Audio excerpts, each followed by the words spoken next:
Hi everyone, I'm Claire Saffitz. Welcome to my home kitchen. It's Saturday morning, so we're making breakfast. And today I'm gonna show you a flaky, buttery biscuit, and we're gonna griddle them up with some bacon and eggs in a ring mold and make the most perfect, delicious bacon, egg, and cheese on a biscuit. I'm very excited.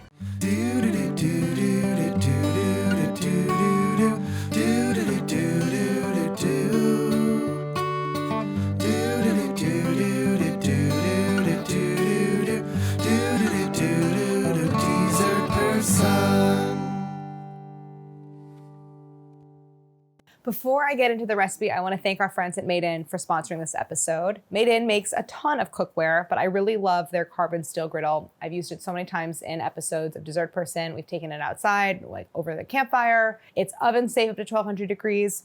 I love carbon steel because it heats up faster than cast iron and is lighter weight. And this is a big piece of equipment, but it's easily handled. It fits across 2 burners, so you can make like pancakes for a crowd, eggs, smash burgers. It's so versatile. It also has a press if you want to add a press for making smash burgers. You can check out Made In's entire line of cookware. They have stainless clad, a ceramic clad, which is non-stick, which we have in our kitchen. We use both.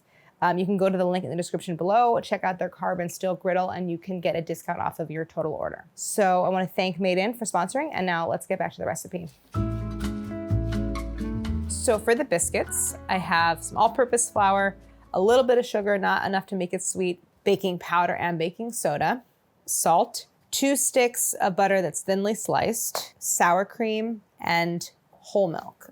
For the sandwiches, I have some cheddar cheese, some bacon, and 4 eggs. I'm gonna make the biscuits by hand, but you'll need a rolling pin, a couple of bowls, a bench scraper, and I'm gonna cook everything, including the biscuits, on my Made In carbon steel griddle, which I have behind me. So I'm gonna start by combining my dry ingredients. So this recipe is a variation on a recipe I did many, many years ago, a decade ago. Crazy. When I was an editor at Bon Appetit, and we were, I did a lot of baking recipes there, and I think the missive was like, do like our sort of like best ever buttermilk biscuit.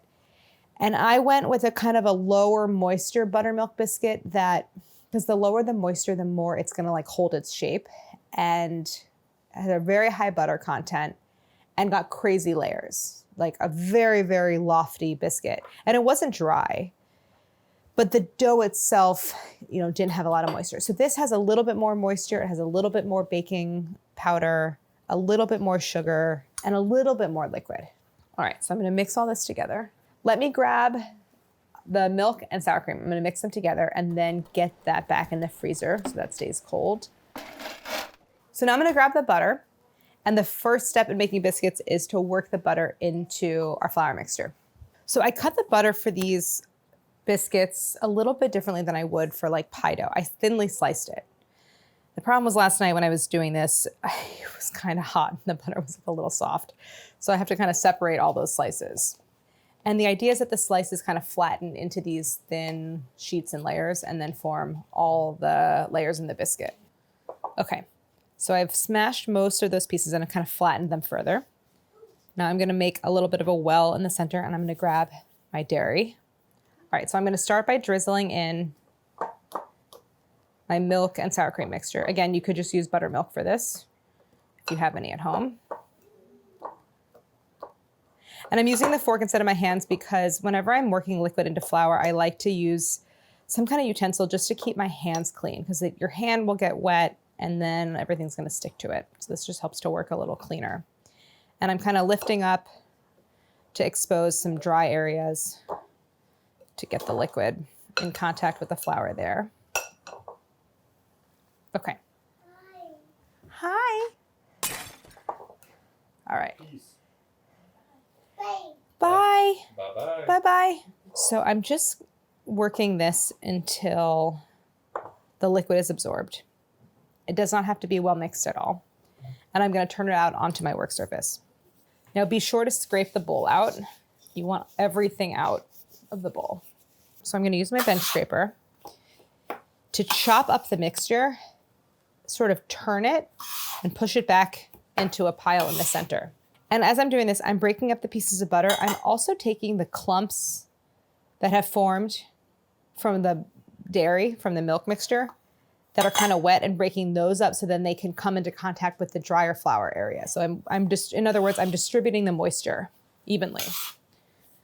And so what's going to happen is the mixture is going to kind of pull together and incorporate all those dry spots.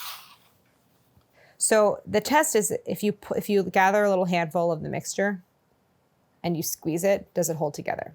So it does. And when I touch the mixture, it's cold. Like it has not really warmed up. So I'm gonna gather everything together and press it into a square. Okay, so I'm gonna just press this down a little further. I want it to be about an inch thick or less, not really thicker than that.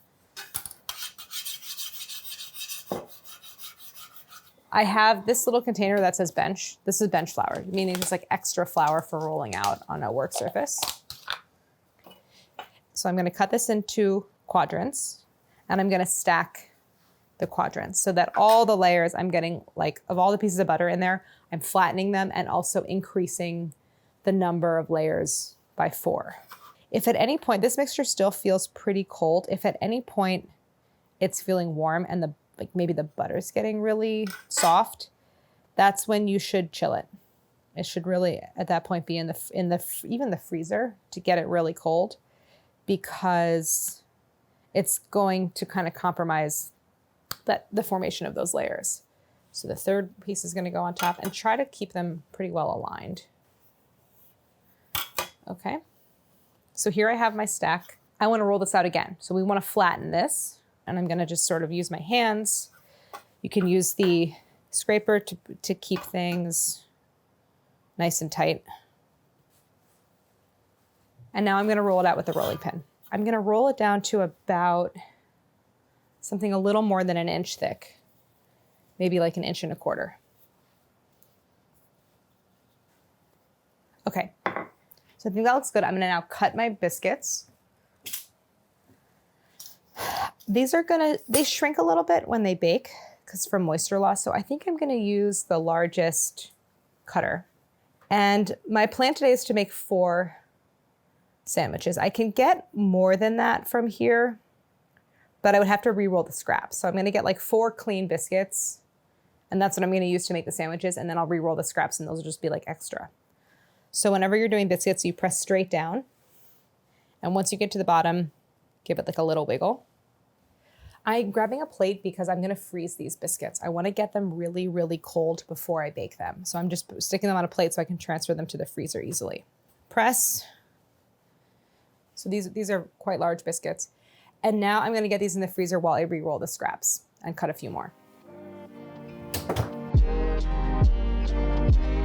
I'm gonna grab my biscuits from the freezer, all of them, the re-rolled and the first cut. And I'm gonna get them on my griddle, and I'm gonna just brush them with a little milk before they go into the oven. And my oven is preheated to 400. All right, so into the oven, these are gonna bake for like 25-ish minutes, 20 to 25. I want them to be like really tall and golden brown on the surface.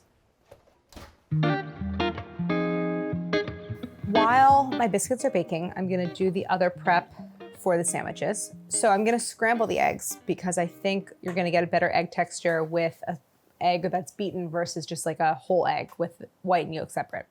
So I have 4 eggs. I'm gonna just whisk those in a bowl. If you wanted to make these for breakfast one morning, you can make the biscuits the night before and just keep them in the freezer and bake them in the morning while you're doing the rest of this. Okay, and again, if you don't have any kind of ring mold or ring cutter or any way of kind of containing the egg, you can just crack them onto the griddle and fry them. I'm gonna cut up my bacon. I'll do 8 slices for 4 sandwiches. And now, flip this over to the clean side for my cheese. All right, I think that's enough. We'll get this in a little bowl.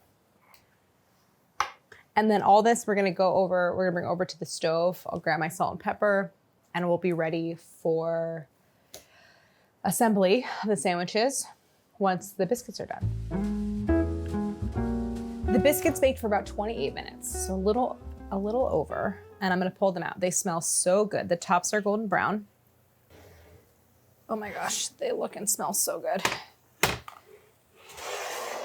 So I'm gonna get these onto my cooling rack and then give the griddle a quick wipe. And now it's already preheated. So we're gonna start cooking all of our other components. So I'm gonna get my bacon on one side. It's sizzling a little bit, but I'm also gonna get it over, make a medium heat. I'm gonna let the bacon render a little bit so I have room for the eggs. And I have a little bit of butter here too, because I'm gonna grease. I have butter to grease the molds, but I can also use like a little bacon fat to grease them. So I'm gonna grab my pastry brush. So I'm gonna flip the bacon and make a little room for my eggs. And I'm gonna turn down this end of the griddle so that I can cook the eggs here. All right, so I'm getting my molds down and I'm gonna use some of this bacon grease to grease the sides. And I'm gonna actually let the rings preheat a little bit. And I might get a little bit of leaking of the egg like from underneath, but it'll quickly set. All right, so I'm gonna pour my egg in. All right, and I'm gonna season the egg with a little salt and pepper. And then once the egg is mostly set, the molds come off, I'm gonna flip them and get the cheese on to get that melted. And then we're ready to assemble. All right, so now I'm gonna lift off my ring mold here. All right, so these first two I'm gonna flip.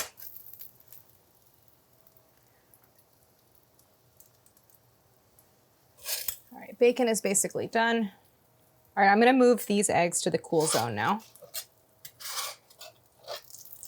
All right, let's look at the biscuits, which are a little warm still, but I'm gonna cut it open because maybe I'm gonna griddle these as well.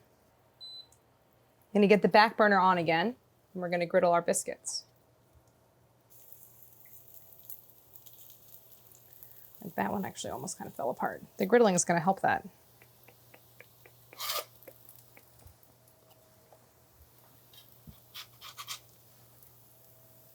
All right.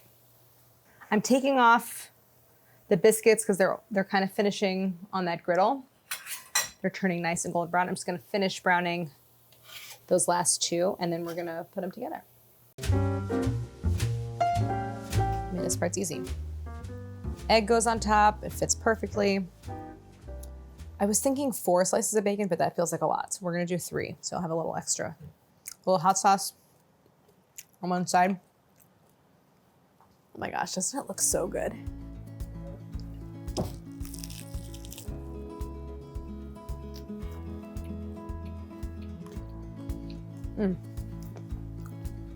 You know, more and more I appreciate texture as like important, if not more important than flavor as I get older. And like, this really has it. It's so good. And I just really, really think that you should try a homemade biscuit for any purpose, but especially if you're making like a bacon, egg, and cheese sandwich. It's gonna be so much better than a store-bought. And the most amazing part is that I made the entire thing on the griddle, like not even a sheet pan. It's the only thing I have to clean, and I already wiped it down, and it just needs like a quick rinse and like throw it back on the heat to drive off any moisture, and that's it. This is a great one. I want to thank Made In for sponsoring this episode. Again, you can go to the link in the description below for a discount off your order, and you can check out the whole line of cookware, including the carbon steel griddle. I hope you check it out. Thank you so much for watching, and don't forget to like and subscribe.